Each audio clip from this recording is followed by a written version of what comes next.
नमस्कार, मी रत्नजित पाटील. आज आपल्यासोबत आहेत सुरेश गवळी.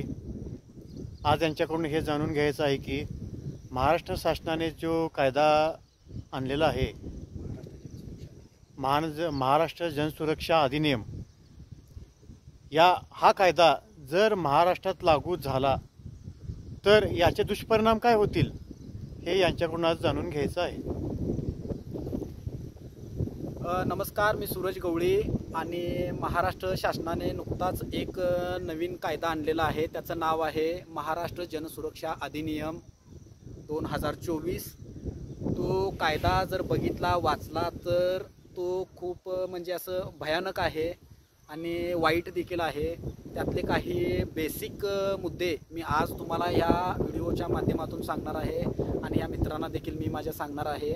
तर पहिला मुद्दा असा आहे की हा कायदा जर महाराष्ट्रात लागू झाला तर तुम्हाला सरकारच्या विरोधात कोणत्याही प्रकारचं मत मांडता येणार नाही.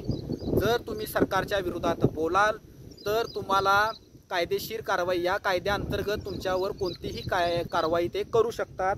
त्याचबरोबर कोणत्याही संघटना ज्या आहेत, आपल्या ज्या काही संघटना आहेत सामाजिक क्षेत्रात काम करणाऱ्या, त्या सामाजिक संघटनांवर हे अंकुश ठेवू शकतात, त्यांना बेकायदा ठरवू शकतात, त्यांच्यावर या कायद्याअंतर्गत कारवाई करू शकतात.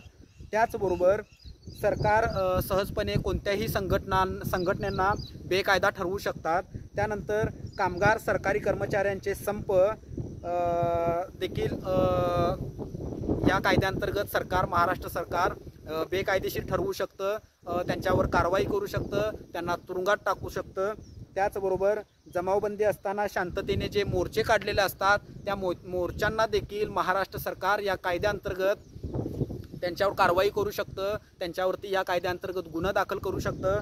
त्याचबरोबर संघटनेचे जे पदाधिकारी असतात, जे सभासद असतात, त्यांना देखील दडपण्याचं काम या कायद्याअंतर्गत केलं जाऊ शकतं.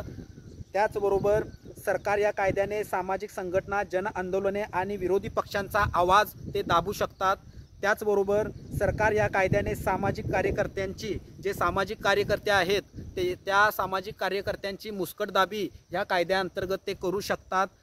त्याचबरोबर भांडवलदारांच्या भल्यासाठी जन आंदोलन ते दडपू शकतात. म्हणजे जे मोठमोठे लोक आहेत, जे भांडवलदार आहेत, त्यांच्या भल्यासाठी अशा संघटनांना ते दाबू शकतात, त्यांची मुस्कटदाबी ते करू शकतात. हा कायदा आणलेला आहे. या कायद्याचा हेतू आपण जर बघितला, हा कायदा जर वाचला तर फार भयानक आहे.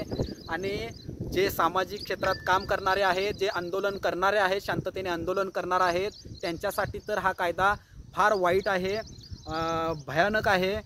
आणि हा कायदा लवकरात लवकर शासनाने मागं घ्यायला पाहिजे, घेतला पाहिजे. नाहीतर महाराष्ट्रात जे काम करणारे सामाजिक कार्यकर्ते आहेत, जे RTI कार्यकर्ते आहेत, त्याचबरोबर आंबेडकरी चळवळीमध्ये जे काम करणारे आहेत, विविध संघटनांमध्ये काम करणारे आहेत, त्याचबरोबर आपल्या कोल्हापूरमध्ये अंधश्रद्धा निर्मूलन समितीसारख्या मोठमोठ्या संघटना आहेत, त्यांच्या अंडर काम करणारे जे पदाधिकारी आहेत किंवा त्या संघटना आहेत, त्यांना देखील ह्या कायद्याअंतर्गत सरकार बेकायदा ठरवू शकतं.